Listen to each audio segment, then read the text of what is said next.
Bienvenue sur votre chaîne École du Futur, c'est Moussa Diallo, professeur de SVT. Aujourd'hui, j'ai le plaisir d'aborder avec vous la leçon numéro 10 intitulée Structure des muscles striés squelettiques.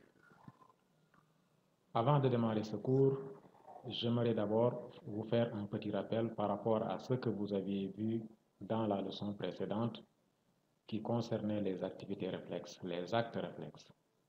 Donc, par exemple, comme vous venez de le voir ici, vous avez le schéma fonctionnel du réflexe qui est un cas particulier des réflexes, à savoir le réflexe myotatique. Le réflexe myotatique, il a 5 éléments essentiels, à savoir vous avez le fuseau neurotransmetteur, le fuseau neuromusculaire qui constitue en réalité le récepteur sensoriel de ce réflexe. Ensuite, en bleu ici, vous avez les voies centripètes. Vous avez ici le dendrite ici. Ensuite, vous avez le corps cellulaire. Enfin, vous avez l'axone. Et vous avez un autre, en réalité, neurone. Celui-là, c'est la fibre motrice. C'est le neurone. C'est bon? Vous avez le neurone qui est là. Et enfin, vous avez en réalité l'organe effecteur. Qu'est-ce qui se passe? Le réflexe myotatique peut être défini comme étant la contraction du muscle à la suite de son propre étirement. Cela veut dire quoi? Cela veut dire que lorsque le muscle que vous voyez ici subit un stimulus qui est l'étirement du muscle va être corrigé par une contraction en réalité.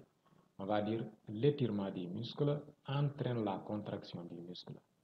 Ce muscle qui s'est étiré à la suite de la stimulation subit en réalité une contraction. Les réflexes myotatiques sont monosynaptiques. C'est bon?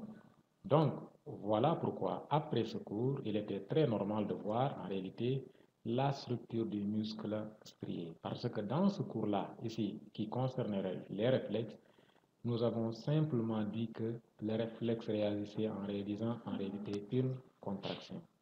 Mais nous ne savions pas comment le réflexe-là fait, comment le muscle-là était organisé, comment le muscle-là réalisait la contraction. Donc voilà pourquoi, juste après les réflexes, il était très normal de voir en réalité la contraction de ce muscle-là. C'est bon? Donc, c'était juste ce petit rappel que nous voudrions faire. Et maintenant, on va commencer par aussi apporter quelques précisions, quelques définitions. La première définition, elle est en rapport avec qu'est-ce qu'un muscle strié squelettique? Eh bien, il faut comprendre que le muscle strié squelettique est, par définition, le muscle qui, par l'intermédiaire du tendon, se fixe au squelette, ça veut dire aux os, et permet le mouvement de celui-ci dans une direction bien définie grâce à sa fonction essentielle de contraction. Vous voyez, donc la contraction, elle revient. Mais au cours de ce chapitre-là, nous allons voir comment est réalisée cette contraction-là. Donc, vous avez ici également une deuxième notion, toujours en fonction avec les muscles striés. Donc, le muscle strié, on parle des muscles striés, est un tissu musculaire qui concerne les muscles, caractérisé par la présence de stries en microscopie. Ça veut dire que quand on entrera dans les détails, on verra pourquoi on parle de muscles striés. C'est bon? C'est lié à la présence de stries, du fait de l'organisation régulière des filaments. Ces filaments aussi, nous les verrons quand on entrera dans les détails. C'est bon? Et en ce qui concerne les muscles striés, il faut comprendre qu'il y a le muscle strié squelettique et le muscle strié cardiaque. Donc, le muscle du cœur aussi est strié. Le muscle également, donc comment dirais-je, les fibres musculaires sont striées et également, vous avez le muscle cœur également qui est strié. C'est bon? Voilà. Donc ça, c'était juste un rappel qui était très important de comprendre. Voilà. Maintenant, l'objectif de ce cours-là est de voir comment est organisé le muscle strié squelettique. Le grand 1, comme vous le voyez, c'est structure macroscopique du muscle squelettique. Cela veut dire quoi? Cela veut dire que vous avez ce que vous voyez, ce que vous pouvez distinguer lorsque vous voyez un muscle à l'œil nu. Donc, quand vous observez un muscle à l'œil nu, ce que vous pouvez voir, chers élèves, c'est les détails qui sont là. D'abord, vous avez l'os qui est là, ça c'est à l'œil nu. Ensuite, l'os, vous voyez une structure blanchâtre. Cette structure blanchâtre porte le nom de tendon. Après le tendon, vous avez maintenant le muscle proprement dit. Il est en général de couleur rouge, c'est bon, mais il y a d'autres fibres musculaires qui sont de couleur blanche. Ça, c'est dans les exercices que vous les verrez. Donc, structurellement, c'est ça que vous pouvez voir à l'œil nu. Maintenant, il est possible de réaliser une coupe transversale de ce muscle. Si vous réalisez une coupe transversale de ce muscle, vous allez voir que celui-ci est en réalité formé par un ensemble de faisceaux. Vous voyez, ça c'est un faisceau, vous avez un autre faisceau, vous avez un autre faisceau, et vous avez un autre faisceau, etc., etc. Donc, le muscle est formé par un ensemble de faisceaux, et si vous agrandissez un seul faisceau, vous allez voir que celui-ci également est formé par un ensemble de fibres musculaires. Les fibres musculaires, c'est les cellules musculaires. C'est à ce niveau-là que s'arrête en réalité l'observation macroscopique du muscle squelettique. Pour voir l'organisation de la fibre musculaire, il faut utiliser un élément qu'on appelle le microscope. C'est bon? Donc, là, nous allons évoluer, c'est-à-dire une observation à l'échelle de l'échelle la plus grande à l'échelle la plus petite. Donc, nous partons du microscope, nous partons de l'observation à l'œil nu. Maintenant, nous allons avancer. Et nous allons avancer d'abord avec, premièrement, le microscope optique. On va voir ce qu'on voit lorsqu'on prend ces fibres musculaires-là.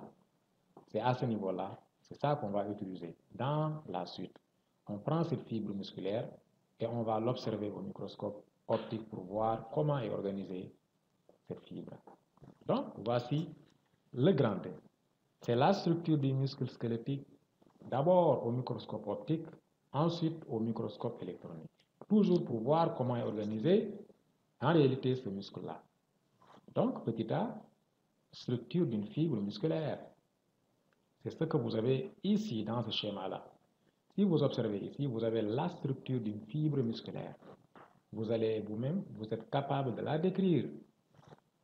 Vous voyez que vous avez en réalité, d'abord, une des caractéristiques fondamentales des fibres musculaires, c'est quoi? Ou bien des cellules musculaires, c'est de disposer de beaucoup de noyaux. Elles sont plurinucléées.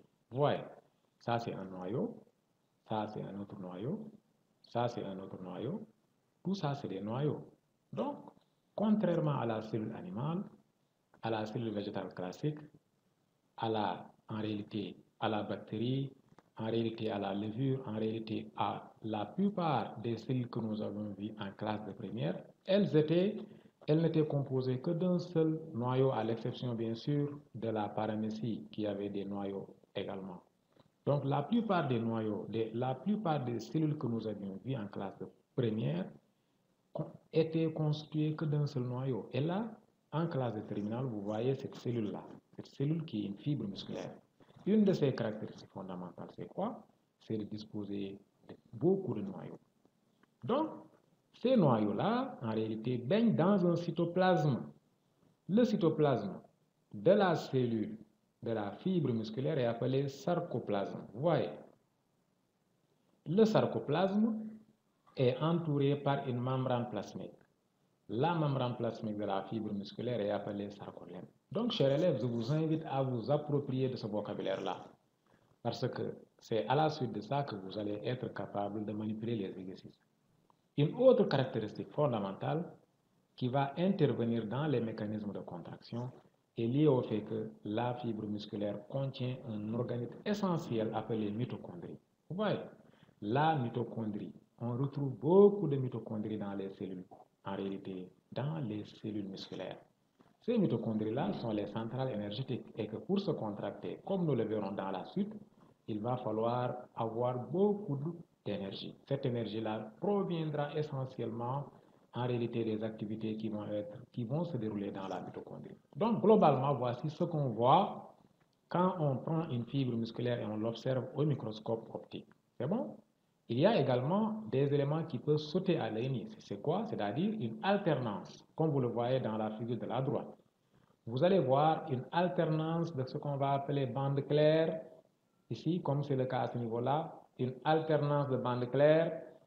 Au milieu de chaque bande claire, vous avez en réalité des éléments qu'on va appeler stries Z. Ces stries Z-là sont le titre même du cours doit son nom à partir de ces stries Z-là. Voilà pourquoi on parle de muscles striés.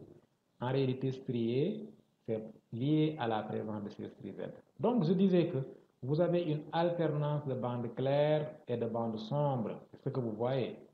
Maintenant, ce que nous, on veut savoir dans la suite là, quand on va observer cette fibre musculaire pour connaître son organisation la plus pointue, c'est-à-dire à l'échelle moléculaire, on va utiliser le microscope électronique.